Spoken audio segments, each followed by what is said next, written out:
আসসালামু আলাইকুম। ঘুম থেকে উঠেই রুটি বানানোর জন্য চলে আসছি। তবে রুটি বানাতে গিয়ে খুব একটা ঝামেলায় পড়ে গেছি। তো দেখতে থাকুন যে কি এমন ঝামেলায় পড়ে গেলাম। আমি হচ্ছে সচরাচর গরম পানি দিয়ে আটাটাকে মথে রুটি তৈরি করি। তবে এই চুলার উপর দিয়ে আটা আসলে খুলে রুটি বানানোর অভ্যাসটা আমার নাই। তবুও এভাবে কিন্তু আটাটা যদি গরম পানিতে দিয়ে সুন্দর করে খুলে রুটি তৈরি করা যায়, তাহলে কিন্তু খেতে ভীষণ মজা লাগে এবং কি নরম তুলতুলে হয়। তো যাই হোক, সচরাচর আসলে আমরা গমের আটা খাই না, ভুট্টার আটাটাই খাওয়া হয়।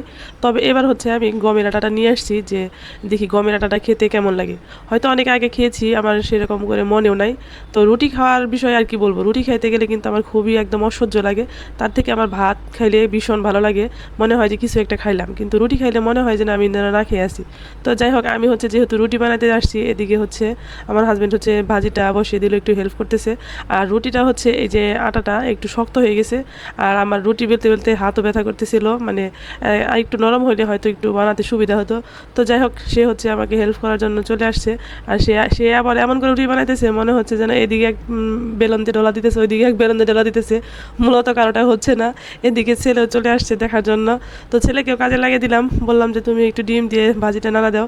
মোট কথা এই কয়টা রুটি বানাইতে আর ভাজি তৈরি করতে আমাদের ফুল ফ্যামিলি চলে আসছে আমার পিছনে পিছনে। যা আসলে এখানে কি হচ্ছে, আমি মানে চিল্লাইতেছিলাম যে রুটি কেন খেতে হবে, ভাত খেলে তো পারো তোমরা। কিন্তু আমি বাদে আমার ফ্যামিলির সবাই হচ্ছে রুটি পছন্দ করে। মানে ছেলের বাবারা সবাই হচ্ছে, এদের 3 বেলা যদি রুটি দেওয়া হয় তাহলে কোনো মানে সমস্যা নাই এদের, মানে রুটিটা এতটাই পছন্দ। তবে আমার হচ্ছে রুটি একদমই পছন্দ না। আগে একটা খাইতে পারতাম, এখন খুব মানে কথার গল্পে গল্পে হচ্ছে মাঝে মাঝে 2টা খেতে পারি, তবে অনেক বেশি বড় হলে আমি খেতেই পারি না। মনে হয় যে তার থেকে কয়টা ভাত খাবো তাইলেও আমার পেটে শান্তি লাগবে। আপনাদের সাথে একটা কথা শেয়ার করি, সেটা হলো আমি যদি আমার ফ্যামিলিতে কোনো কাজকর্ম করতে যাই, তাহলে আমার ফ্যামিলির সবাই কিন্তু আমাকে টুকটাক হেল্প করতে আসে। মাশাআল্লাহ, এই বিষয়টা আমার কাছে অনেক বেশি ভালো লাগে। যদি বড় ছেলেকে বলি আমাকে একটু হেল্প করো, তাহলেও করে। যদি আমার হাজব্যান্ডকে বলি সেটাও করে। যদি ছোট ছেলেকে বলি সেটাও করে। মাশাআল্লাহ, আলহামদুলিল্লাহ, সবাই দোয়া করবেন আমার পরিবারের জন্য। আরেকটা বিষয় আপনাদের সাথে শেয়ার করি, সেটা হলো আমি কিন্তু রুটি টুটি খেয়ে হচ্ছে এদিকে মেহেদি তুলতে চলে আসলাম। আর আমার বড় ছেলে ক্যামেরা নিয়ে চলে আসছে, জাম্মু তুমি মেহেদি তুলতেছে, দাও তোমাকে একটু ভিডিও করতে দিই, মানে ভিডিও করে দিই। তো ভিডিও করতে এসে এত পরিমাণ দুষ্টামি করতেছিল। এইখানে একটা বিষয় আছে, সেটা হলো যে সন্তানের মায়ের সাথে খুব সুন্দর একটা সম্পর্ক থাকবে, এই ছেলেগুলো মেয়েগুলো কিন্তু সহজে কোনো খারাপ রাস্তায় যাওয়ার আসলে চান্স খুবই কম থাকে। তো যাই হোক, জানি না আল্লাহ কপালে কী রাখছে, সবাই একটু দোয়া করবেন যাতে সবসময় সম্পর্কটা এরকম থাকে।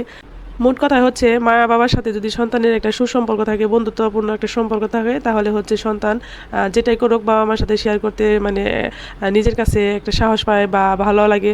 বা যে কোনো অন্যায় করুক বা ভালো কাজই করুক, বাবা মার পরামর্শে কাজ করতে পারে বা এগিয়ে যেতে পারে। তো যাই হোক, দেখেন আবার হচ্ছে দুষ্টামি শুরু করে দিয়েছে। এগিয়ে দিকে হচ্ছে আমাকে বলতেছে, আম্মু তুমি এই জীবনে হচ্ছে এতগুলো কাপড় মনে হয় প্রথম ধুলা, মানে সবসময় পিছনে লেগেই থাকে। তো এই বিষয়টা আমি পরে চিন্তা করি যে আসলে এরকম আসলে যাই না, আর যখন বড় হবে তখন থাকবে কিনা। তবে যতদিনই থাকবে, মাশাআল্লাহ, সব কিছু মানায় নিতে হবে। এই তো দেখেন, দুষ্টামি করতে করতে হচ্ছে গাছ থেকে কিন্তু একটা আম ধরছে, আর টপ করে ছিঁড়ে গেছে। তো যাই হোক, আসলে কি মুরব্বীরা একটা কথা বলতো যে গরুর দড়ি বেশি টাইট দিয়ে না তাহলে ছিঁড়ে যাবে, আবার বেশি ঢিলা দিয়ে না তাহলে দৌড় দিবে। বিষয়টা আসলে সত্যি একদম 100% শিওর। তবে এটা কিন্তু ঠিক, আমি কিন্তু যখন আমার মানে অনেক বেশি রাগ হয়, তখন কিন্তু আমার ছেলেদেরকে আমি অনেক বেশি মার দিই। তো বেশিরভাগ চেষ্টা করি যে আসলে বাচ্চাদের কোনো কিছু বলবো না। তো আসলে মারামারি তো হয়ে থাকে, ছোটোবেলা কিন্তু আমরা প্রচুর মার খাইতাম। তো আসলে এই কথা বলার কারণ হচ্ছে এই ভিডিওটা তো আমার মা দেখে, এর জন্য বলে দিলাম। তো যাই, কাজকর্ম শেষ করে হচ্ছে আমি রুমানা রান্নাঘরের জন্য যে ভিডিও তৈরি করতে চলে আসছি। তো ধৈর্য ধরে যারা এতক্ষণ আমার সাথেই ছিলেন, সবাইকে জানাই অসংখ্য ধন্যবাদ। দেখা হবে পরবর্তী ভিডিওতে। আসসালামু আলাইকুম।